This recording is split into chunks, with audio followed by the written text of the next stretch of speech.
Hi, hello everyone. This is Chakit from VAC Global Education.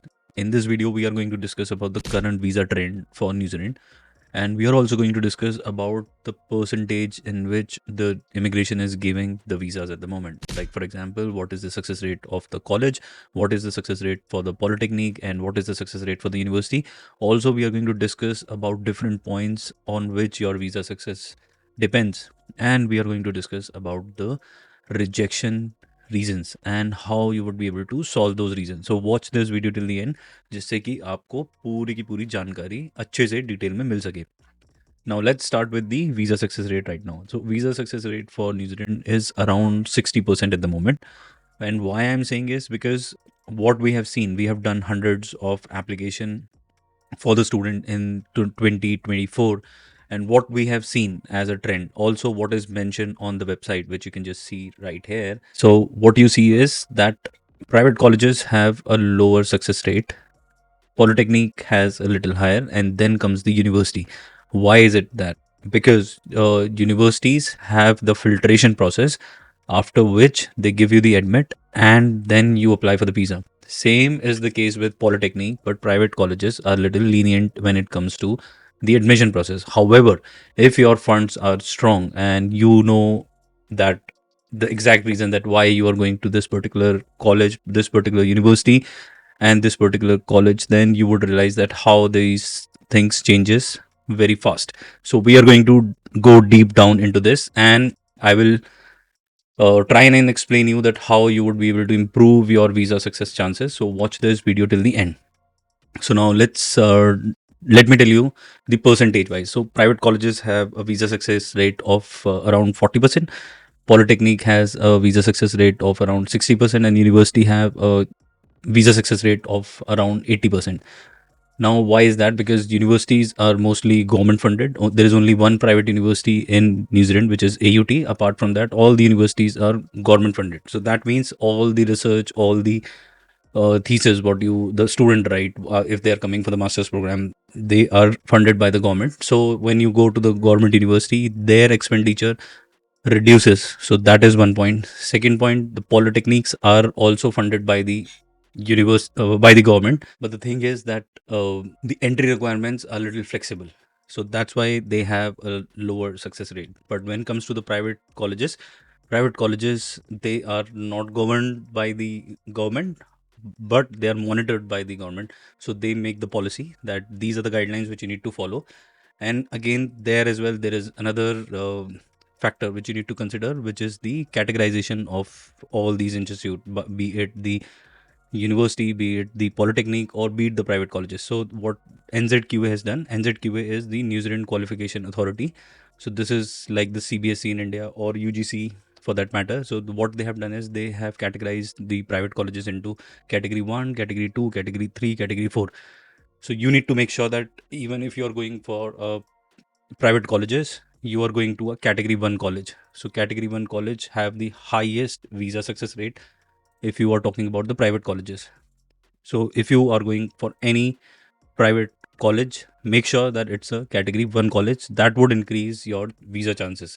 So this is one point which I wanted to clear out to you, because if you will apply to any private colleges which is category 2, 3, or 4, that would reduce your visa chances. Already you're going to a private college, and then again you will be going to a category 2, 3, 4. That would reduce your visa chances. So you need to make sure that you are going to a category 1 private colleges, if at all you are going to a private college. So that is one thing. Now let's discuss about the rejection cases, on what grounds the rejections are coming the most. So I have bifurcated into 5 points which are very crucial. So first is your sponsor's ITR, second is the legit documentation, third is the relevant course, fourth is your age profiles are getting better results compared to the young crowd who don't have the experience, and fifth major point is your SOP and interview questions.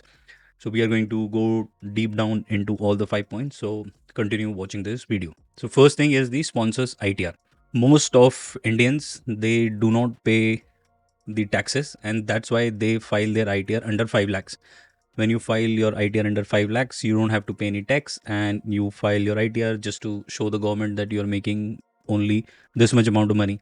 You might have cash, you might have other assets, but ITR is the concern. So now when you apply for the education loan and your ITR is only 5 lakhs, so immigration consider only one third of your income which can go towards the EMI. So if your EMI is more than one third of your total income, that's where the trouble begins. So what happened here is, for example, if you've taken a loan of 30 lakhs, your EMI is 35,000.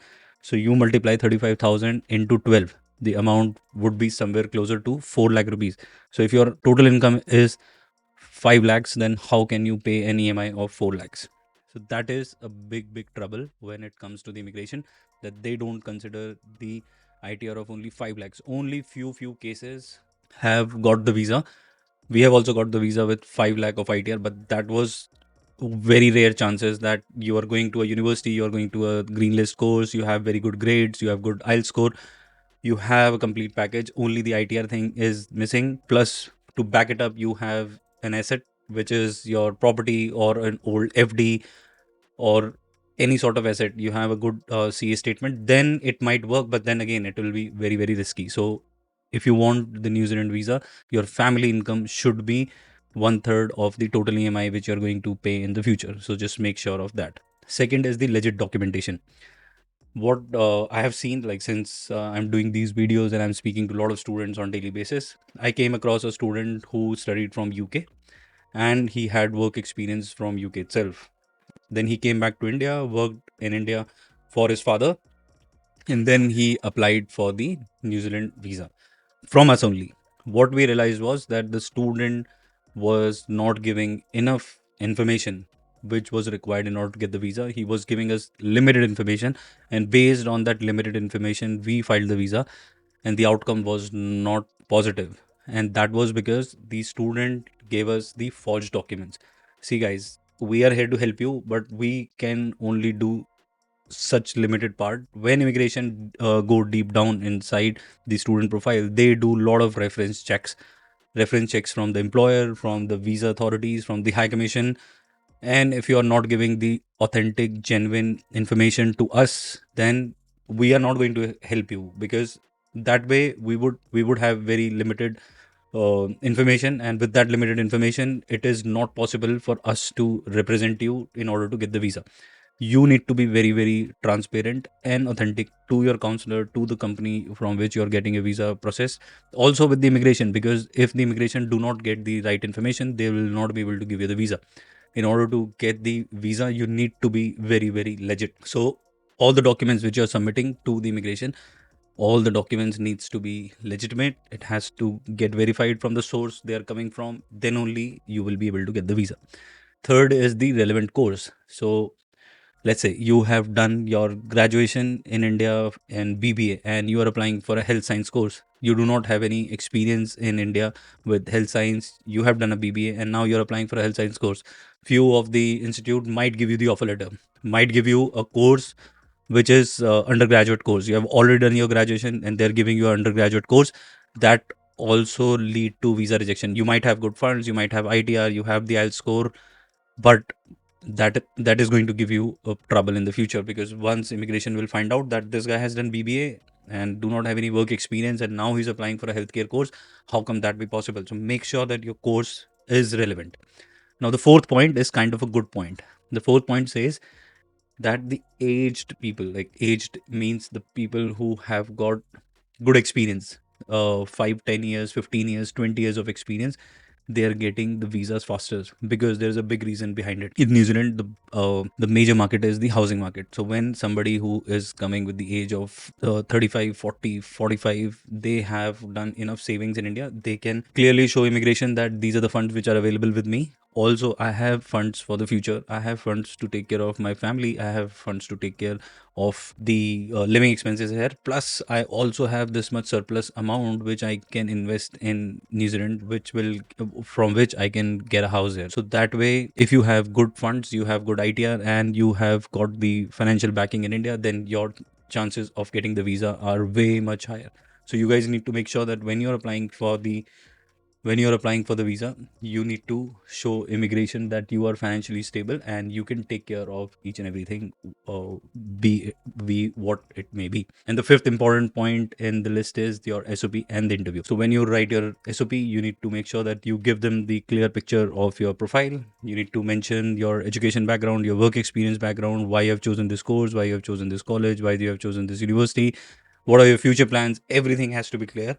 And if at all you get an interview, you should be prepared with all these answers. You should be able to give them the answer that why you have chosen this university, who helped choose this university or the college or the polytechnic, why you have chosen this particular program, how your funds are going to be arranged, who have arranged the funds, how much is your parents ITR, what is the source of funds, is are they getting money from the business or they're getting the money from the job. Everything has to be explained in a very proper manner, and you need to sound very very confident.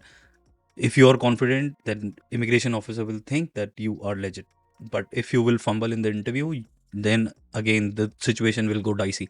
So you need to make sure that when you are talking to the visa officer, you need to listen to the visa officer clearly and then answer them in a very precise manner. Then only they would be able to understand that you know what you're doing and why you're doing. So like I said, you need to be very firm. You need to make sure that you are confident that why you have chosen this course, why you have chosen this university, where your funds are coming from, what is your work experience, and everything else has to make sense so that visa officer understand that you know what you're doing and why you are doing. So I hope this video helps you in making the right decision for your future. If you have got a rejection, then do book a consultation with our team so that we can help you out.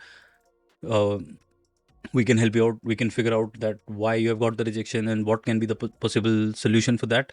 Or if you have not got the rejection yet, but you're just you have just filed the visa, then just wait for the immigration to process your application. The turnaround time for the immigration is around 45 to 60 days. However, since the July intake has already passed, the processing time has reduced. Now the students are getting their approval within 30 days also on case to case basis. So you need to just wait. Or the best thing what you can do is just give them a call upfront. The immigration is open from around 9 in the morning till around 4:30 in the evening. So when there is any time after 6 o'clock or 5 o'clock in the morning, you can just simply call the immigration in New Zealand and give them your case number, and they would be able to tell you how much processing has been done on your file. You are filing your visa with the right consultant who is very transparent with you, who understand your profile, who understand the culture of New Zealand, who understand the visa officer mindset, who understand how the funding works, who understand how to give them the justification that how these funds are going to work in the immigration. If at all, they should be able to know how to save your time, money, and effort. If you are not able to save your time, money, and effort, then what's the point of hiring a consultant? When then you can just simply apply to the university, get the offer letter, and file your visa. But that's not how it works, right? You need experienced people who have done the same process time and again for multiple students. And if you feel that with from my video that we have got enough knowledge, then definitely you can consult with us. We have a team of professionals who can help you get your offer letter, help you write the SOP, prepare you for the interview, and take care of the entire process without any trouble. So thank you for watching this video, and if you've liked this video, then do not forget to hit the like button, share it with your friends and family, subscribe to VAC, and we shall see you in our next video. Till then, you guys take care of yourself. Bye bye.